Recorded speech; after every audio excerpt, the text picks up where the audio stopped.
Greetings to all of you. What a wonderful day it is.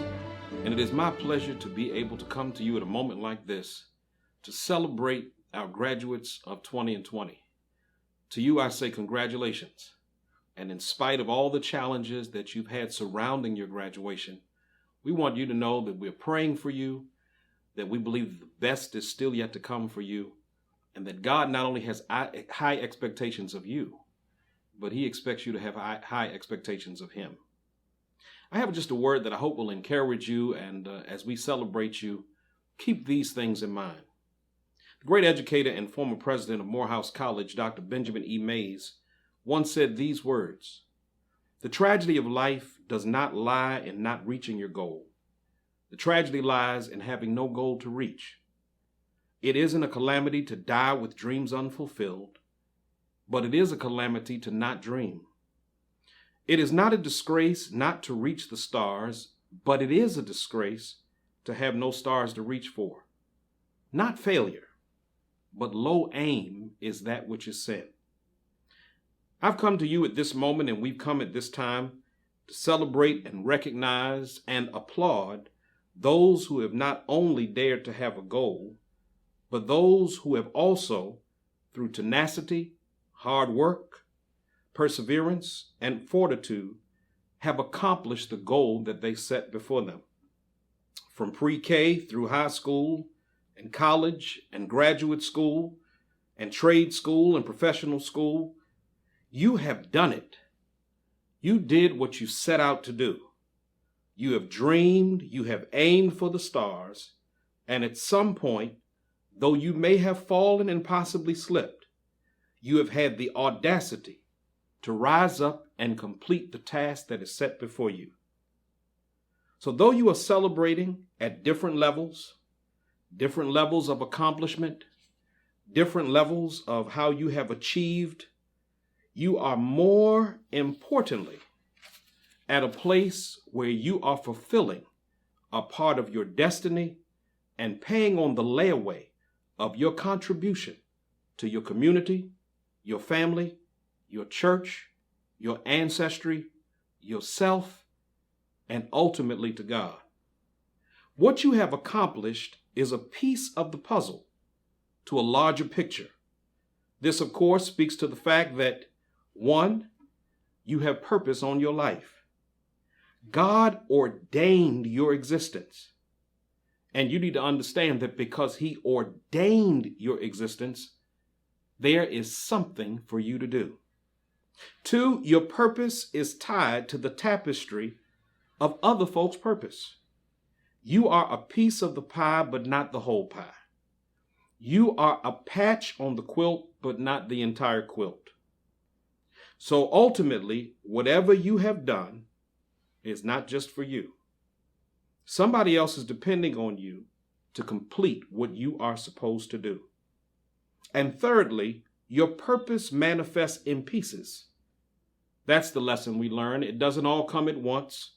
So though you have accomplished this, there is still a lot more for you to accomplish, which means there's still much to do.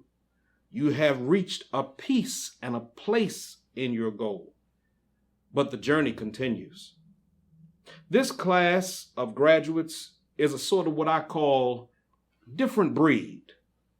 You are celebrating with the challenge of pandemic, the challenge of grief and loss, the challenge of sickness and distress, the challenge of hurt and pain and change and uncertainty.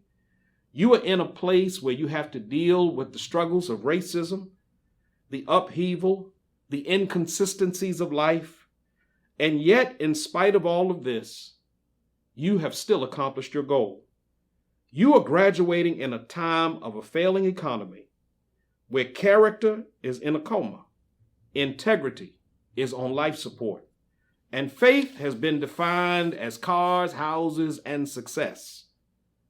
It's even at a place where we are questioning the value of life, love, friendship, loyalty, and commitment, for even these things decline. And all of this, God has allowed you to shine in a dim world as a glimmer of hope. You are the hope of our future. to help us to understand that there is a bright side somewhere. As you accomplish your goals and as you accomplish your achievements and plan your next goal, I would give you the words of David the king.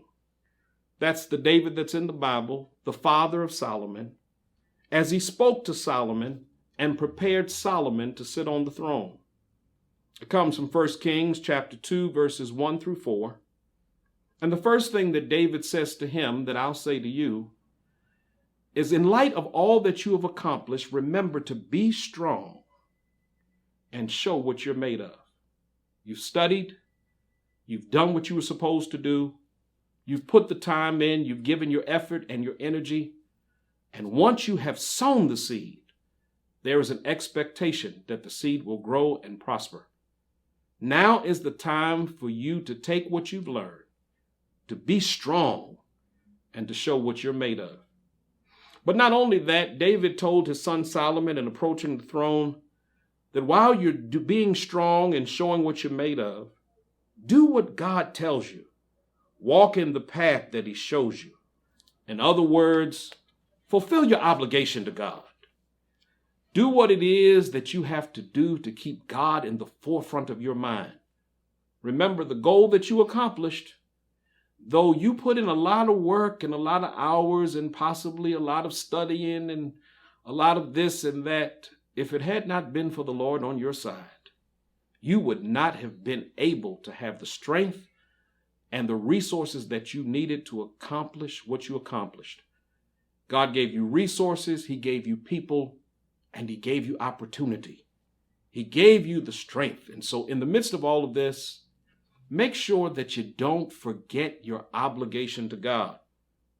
But then not only that, David told Solomon, expect success in all that you do, which means that even in your next goal, if success has not yet come, then you got to keep on doing. You've learned something with the last goal that you completed. Everything doesn't always come easy. Sometimes you've got to go beyond the call of duty. You got to stay up past your bedtime. You got to study a little harder and give up some things that you want to do in order to accomplish the goal, in order to get to a place of success. Well, the higher you go, the more that you have to sow and give, the more you have to work, because you have learned the lesson that nothing comes easy in this life.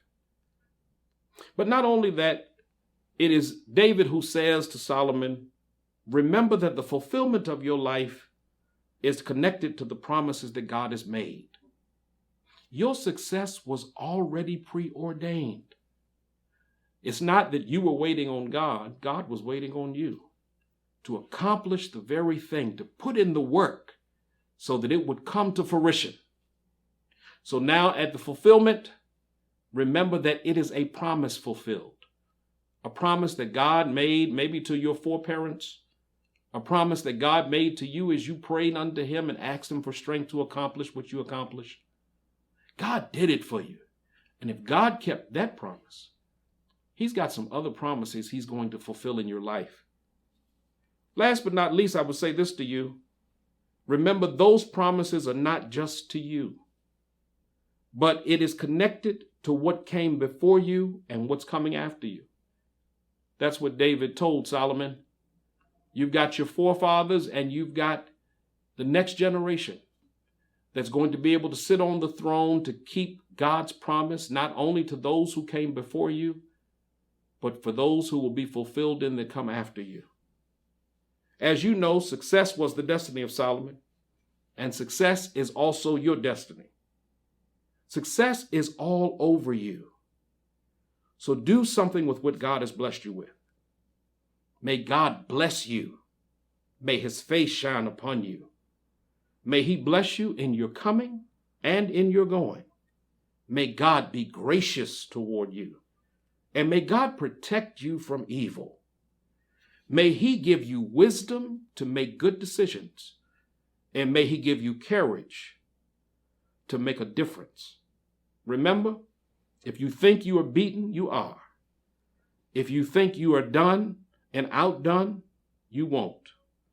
If you like to win, but you think you can't, it is almost certain that you won't. If you think you'll lose, you've already lost. For out in the world, we find success begins with a person's will. It's all in a state of mind. If you think you're outclassed, then you already think you already are.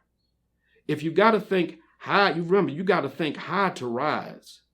You got to be sure of yourself before you can ever win a prize. Life's battles don't always go to the stronger or faster man or woman. But sooner or later, that man or woman who wins is the man or woman who thinks that they can. You keep on pressing your way, and remember that for you, the best is yet to come.